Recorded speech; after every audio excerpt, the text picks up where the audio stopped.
오늘 우리 함께 은혜 받을 말씀은 벌써 9번째 시간입니다. 이처럼 사랑하사 오늘 심판당하셨다.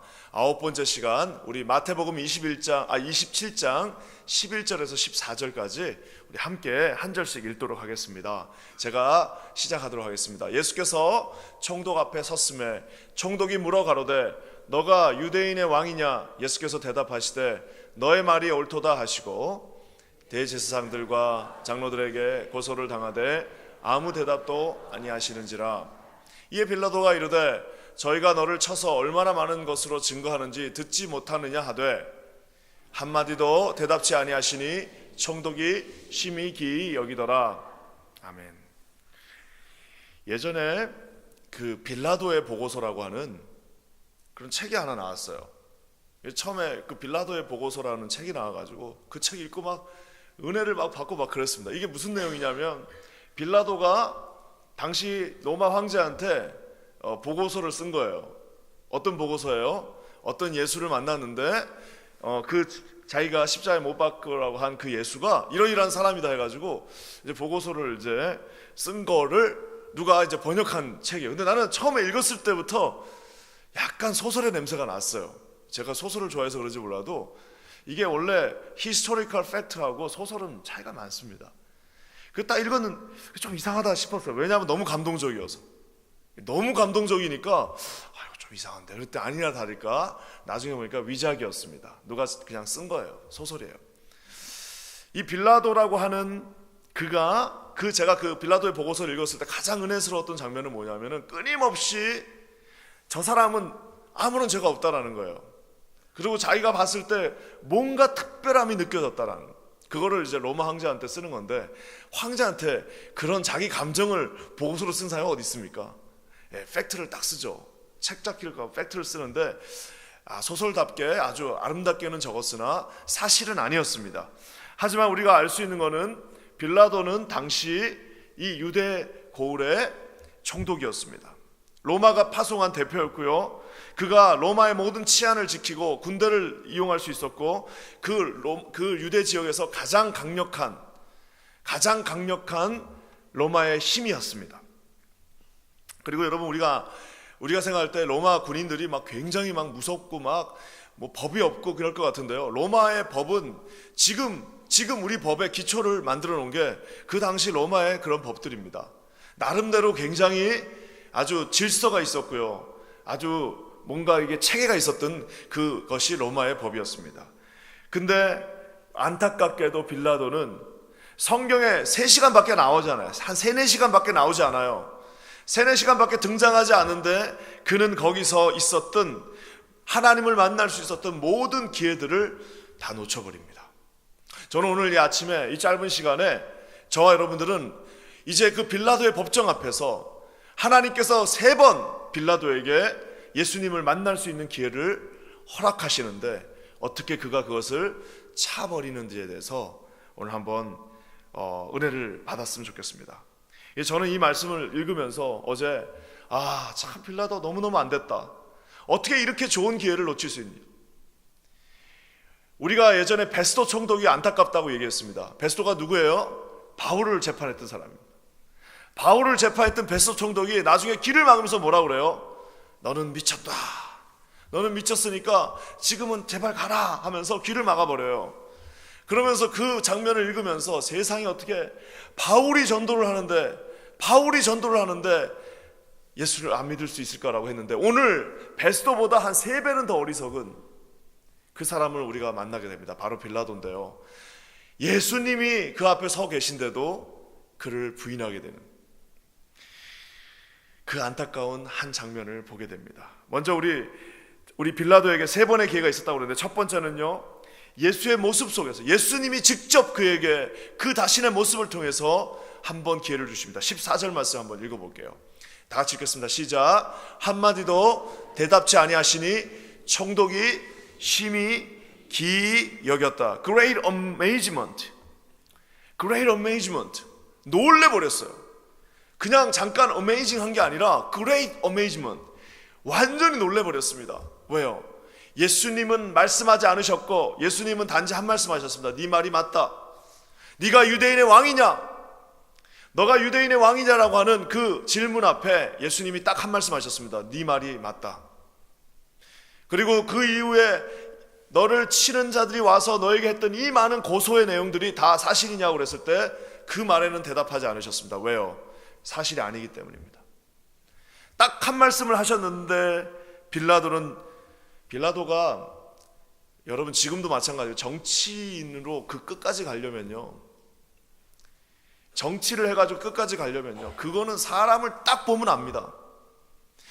정치인들 순진한 사람이 있다? 없어요. 정치를 하려면요 정말 눈치가 백단이 돼야 됩니다. 그래가지고 딱 보면 알아야 돼요. 딱 보면 저 사람이 무슨 마음을 먹고 있고, 딱 보면 저 사람은 진짜인가 가짜인지를 알아야 되는데, 오늘 빌라도 앞에 섰던 예수님은 하나님의 아들의 모습으로 그 자리에 서게, 물론 온몸에 상처를 입으시고 초라한 모습으로 계시지만 빌라도는 알았어요. 보는 순간 알았습니다. 그래서 뭐라고 그래요? 심히 기이 여기더라. 그리고 우리가 아는 것처럼 빌라도는 당시에 모든 정보를 다 가질 수 있습니다. 그 유대 고을에서 있었던 모든 일들을 다 자기가 듣고 있는데, 병자를 고치고 심지어 나중에 죽은 자를 살리고 놀라운 일들을 행하는 그의 모든 것들을 알고 있었습니다. 근데 여러분, 아쉽게도 빌라도는 여기서 예수님을 받아들일 수가 없어요. 요 빌라도의 법정에서의 장면을 쭉 읽으면 참 재밌는 것을 발견합니다. 그건 뭐냐면은, 빌라도가 재판관이에요. 예수님은 피고예요. 근데 이걸 읽으면은요, 마치 예수님이 재판관, 심판관으로 서 계신 것 같습니다. 빌라도가 당황해가지고 여기저기 왔다 갔다 하면서 이래야 되지 않냐, 아니 이거 좀 봐주자, 이거 봐줍시다라고 하면서 끊임없이 그가 당황하는 모습이 보이고, 오히려 예수님은 그 앞에 서셔서 가만히 거기 서 계셔. 나중에 심지어 빌라도가 어떻게 합니까? 한번 때려봐야겠다, 때리면 사람의 마음이 좀 바뀌지 않을까 하고 채찍으로 친 다음에 그를 데리고 나와서 유대인들 앞에 세워놓고 뭐라 그래요? 그를 보라, 이 정도 했으면 됐지 않냐, 야 이 정도 때렸으면 그를 보라. 그래서 그 유명한 그림도 하나 있어요. 이러면서 예수님을 보게 하면서 그를 보라 라고 하는 유명한 그림이 있습니다. 이 정도 때렸으면 이제 그만할 때도 되지 않았냐라고 빌라도가 말합니다. 근데 안타까운 거는 예수님 앞에서 그는 세상의 어떤 정부의 통치자도 예수님을 직접 그 앞에서 본 사람은 없습니다. 무슨 헤롯 왕 이런 거는 왕으로 치지 않아요. 당시에 식민지였기 때문에. 로마의 유일한 합법적인 그 사람은 예수를 자기 코앞에서 봤지만 결국에는 그를 부인하게 됩니다. 저는 그런 생각도 합니다. 만약에 그에게 큰 병이 있었다면, 그가 그냥 그렇게 잘 나가는 그런 사람이 아니라 그가 막 자식이 막 속을 엄청 썩인다거나 그에게 큰 병이 하나 있었어요. 총독이면 건강했을 거 아니에요.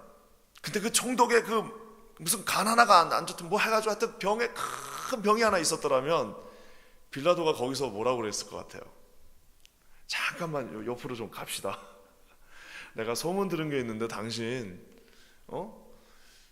그래서 여러분, 병이 걸린다는 것이 반드시 나쁜 것은 아닐 수도 있다라고 우리는 말할 수도 있어요. 만약에 빌라도에게 정말 어려운 하나 문제가 있었더라면 빌라도가 거기서 그렇게 쉽게 결정할 수는 없을 수도 있습니다.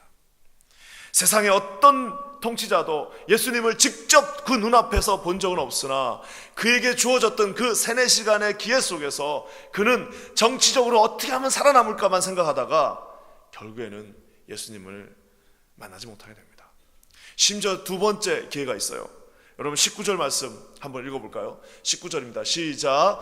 총독이 재판 자리에 앉았을 때 그 아내가 사람을 보내어 가로되 저 옳은 사람에게 아무 상관도 하지 마옵소서. 오늘 꿈에 내가 그 사람을 인하여 애를 많이 썼나이다 하더라.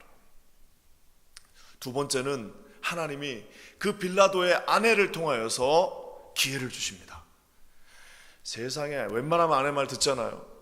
웬만하면 와이프 말 들어야 되는데 지금 자기 목이 날아간다고 생각하니까 이 와이프 말을 듣지 않는 그 그 놀라운 정말 실수를 범하게 됩니다.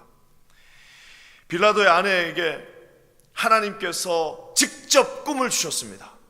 그것이 어떤 하나님이 주셨던 꿈인지, 인간의 직감에 의해서 나온 꿈인지, 무슨 프로이트의 말처럼 정말 꿈의 직감에 의해서 그냥 온 꿈인지는 성경에 나와 있지 않아요. 하지만 우리 하나님이 한 가지 확실한 건 뭐예요? 직감이든 하나님이 주신 꿈이든 그 사람의 어떤 능력이든 간에 한 가지 확실한 거는 하나님이 주시지 않으면 누구도 아무 꿈도 꿀 수 없어요.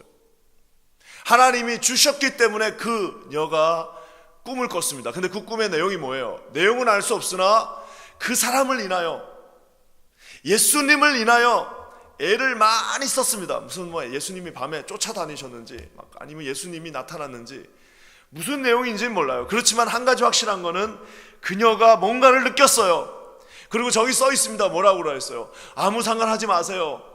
그 사람은 뭐예요? 옳은 사람입니다. 예수님은 옳은 사람이다.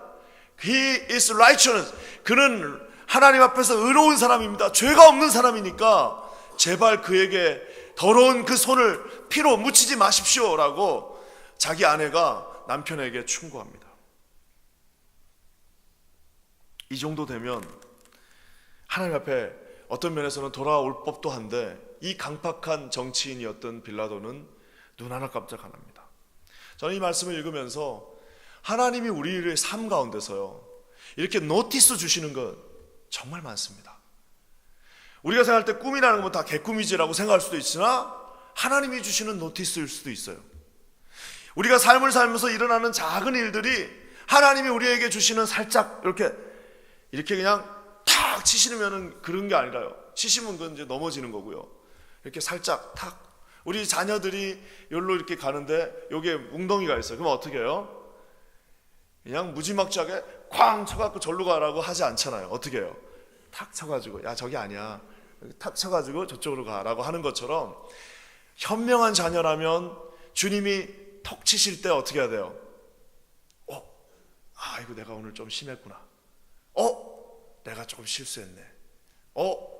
요거는 아닌 것 같아 하고 민감하게 할 수 있는 사람은 누구예요? 여러분과 같이 매일 새벽에 기도하는 사람. 새벽에 기도하면요, 어제 잘못한 게 하나님이 턱 치시는 게 느껴집니다. 살짝 탁 건드리는 게 느껴져요. 전화 한 통을 해도 탁 건드리는 게 느껴지고, 아침에 사무실에 딱 갔을 때 하나님이 주시는 그 마음이 있고, 살짝 일어났을 때, 사람들을 만났을 때 주님이 그 사람들을 통해서도 하시는 말씀이 톡톡 느껴지게 돼 있습니다. 근데 안타깝게도 빌라도는 자기 아내가 아침에 일어나갖고 심지어 사람을 보냈어요. 사람을 보내가지고, 자기가 직접 갈 수 없으니까 청독의 그 관저에 사람을 보내가지고 재판을 하기 전에 말합니다. 간절하게 말해요. 마님이 그러시는데요, 아무것도 하지 말래요. 그 사람 옳은 사람이니까 절대로 건드리지 말라라고 마님이 얘기했습니다. 평소 같았으면 그 말을 들었을 법한데, 빌라도는 아내의 그 중심 어린 그 고백도 리퓨즈합니다. 사랑하는 여러분, 여기 계신 우리 모든 우리 성도님들, 주님이 여러분의 삶을 통해서 이렇게 톡톡 건드려 주시는 거예요. 그거를 깨달을 수 있는 그 영적인 분별력입니다.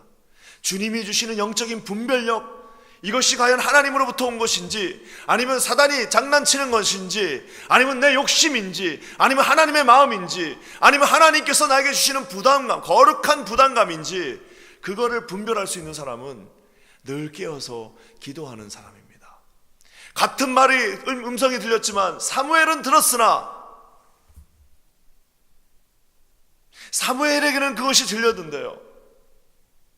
당시 가장 큰 힘을 들고 있었던, 가장 하나님 앞에 서 있었던 엘리에게는 들리지 않았어요.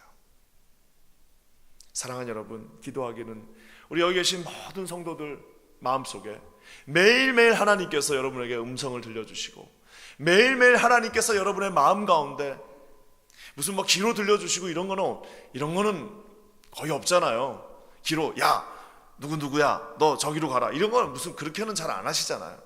하지만 우리가 날마다 하나님 앞에 기도하고 매일 아침마다 묵상할 때에, 묵상하면서 하나님의 말씀 가운데 설 때 하나님이 거룩한 찔림을 주시고, 하나님은 어떤 날은 거룩한 부담감을 주시고 어떤 날은 거룩한 하나님의 마음을 주셔서 우리가 하나님의 마음을 이렇게 캐치할 수 있는 그런 저와 여러분 되시기를 주님의 이름으로 간절히 축원합니다.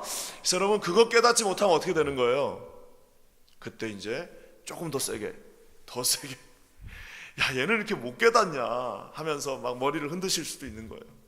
그래서 여러분 우리 주님 앞에 나가시는 어리석지 않은 빌라도 같은 사람이 안 되시기를 간절히 축원합니다. 그러면서 마지막으로 이제 이것도 안 되니까 주님이 그 인간의 양심에 호소합니다. 23절 말씀 우리 한번 읽어겠습니다. 23절이에요. 시작. 빌라도가 가로되 어찌 미뇨 무슨 악한 일을 하였느냐 저희가 더욱 소리질러 가로되 십자가에 못 박아야 하겠는지라. Why? What crime?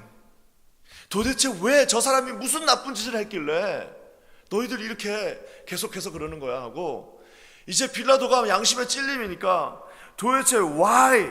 What crime has he committed?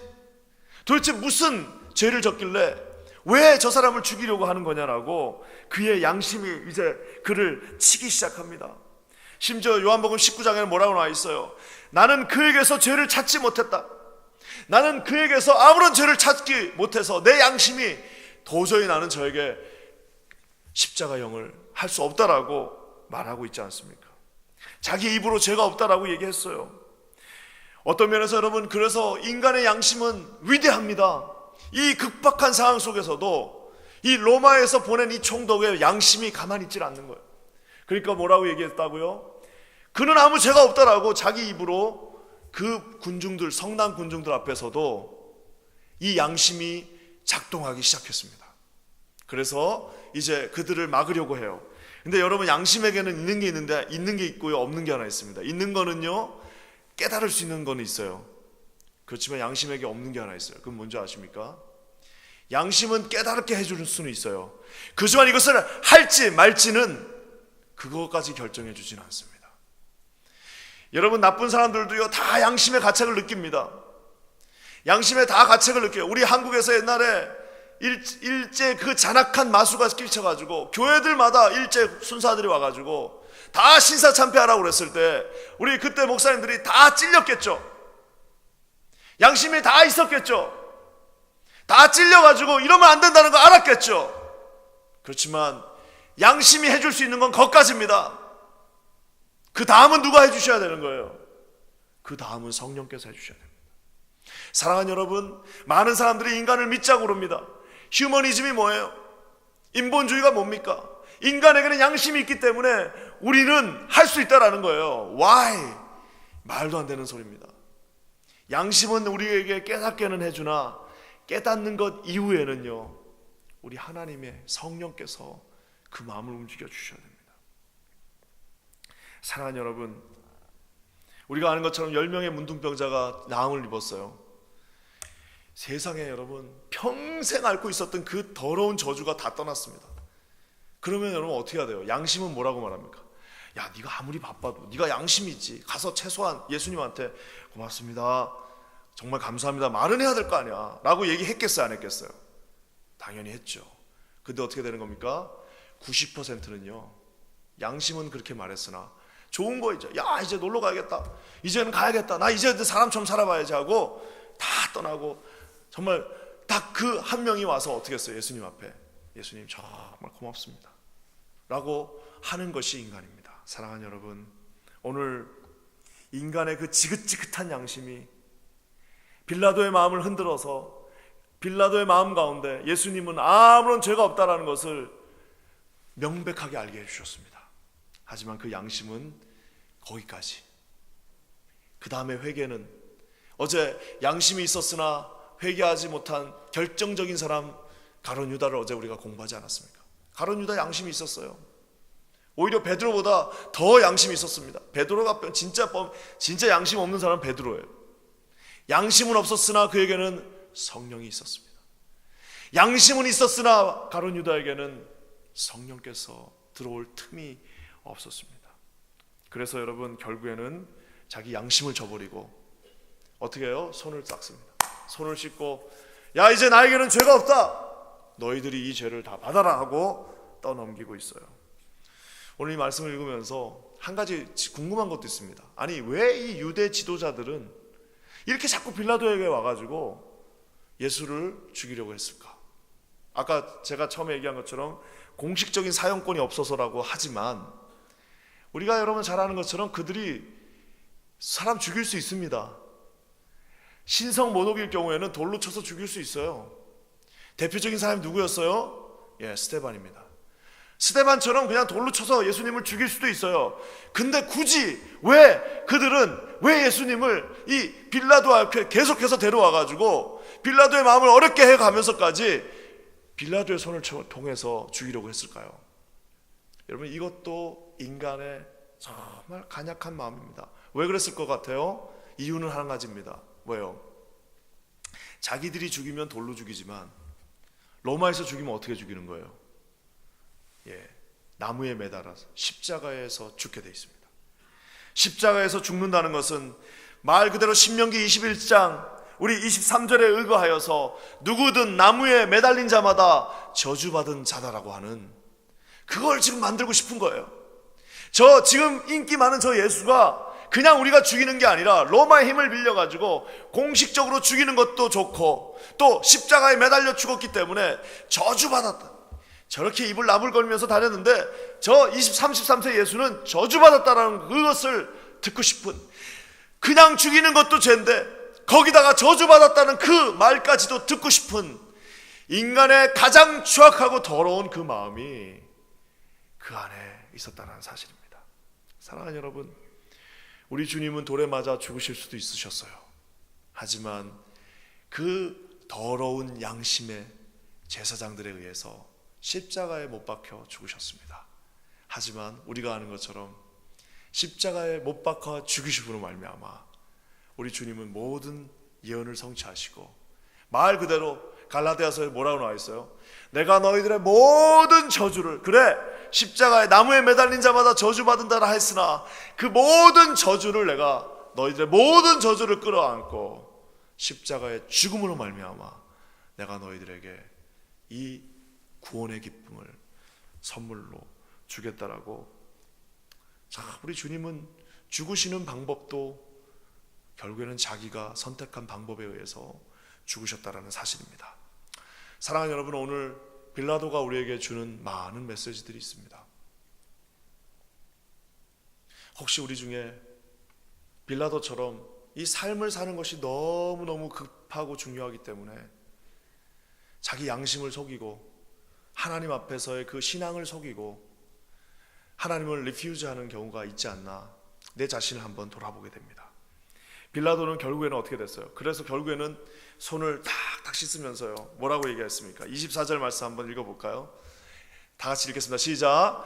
빌라도가 아무 헤엄도 없이 도리어 밀란이 나려는 것을 보고 물을 가져다가 무리 앞에서 손을 씻으며 가로되 이 사람의 피에 대하여 나는 무죄하니 너희가 당하라.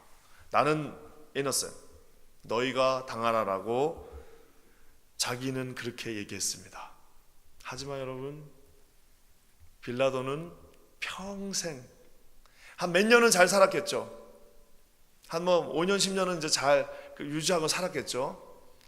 근데 여러분, 빌라도야말로 가장 저주받은 이름이 아닙니까? 왜요? 매 예배 때마다 빌라도 진짜 힘들 것 같아. 본디오 빌라도에게 뭘 받으사? 고난을 받으사. 십자가예요. 매 전 세계 모든 교회에서 수억 명의 사람들이 예배 드릴 때마다 빌라도에게 고난을 받아. 같은 이름이 있어도 참 좋은 이름이 있어요. 바나바 같은 이름 얼마나 좋아요. 아니면 같은 이름이 있어도 구레네 시몬 얼마나 좋습니까? 십자가를 대신 지고 간 그런 아름다운 이름 얼마나 좋아요. 같은 이름이 있어도 주님도 잔인하세요. 한번 잘못하면 찍히면 이렇게 되는 겁니다.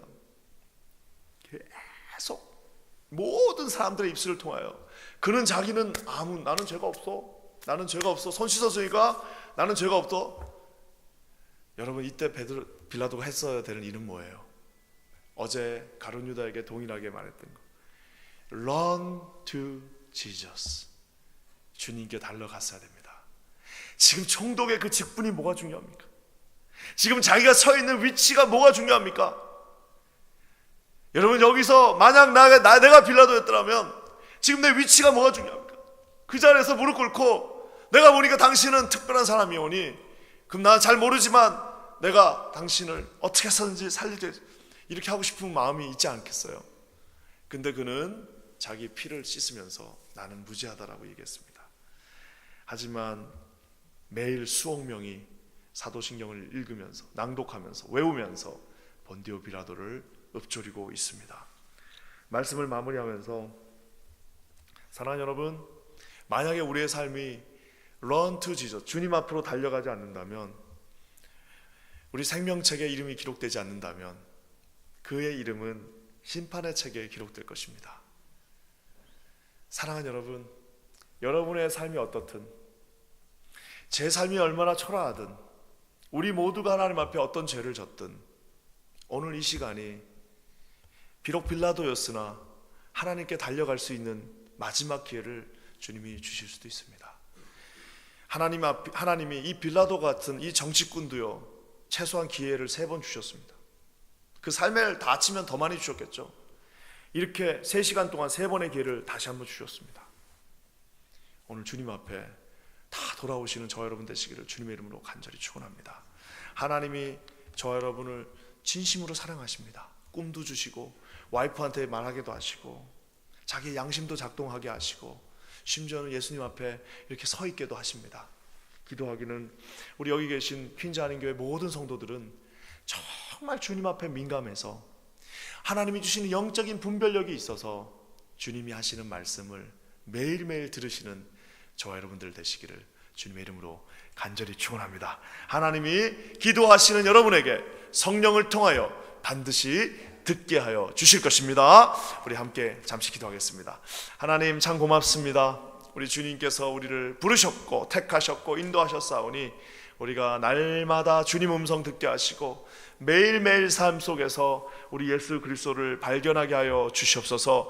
주님, 우리 주님 앞에 우리가 나아갑니다. 오늘도 빌라도처럼 어리석게 하나님을 모르고 모른 채 넘어가는 그런 인생이 아니라 하나님 주시는 영적인 분별력을 가지고 성령의 은사를 사모하며 하나님 앞에 나갈 때 작은 떨림에도 우리 주님이 주시는 작은 음성에도 우리가 캐치하고 나갈 수 있는 우리 모두가 되게 하여 주시옵소서. 예수님의 이름으로 간절히 기도합니다. 아멘.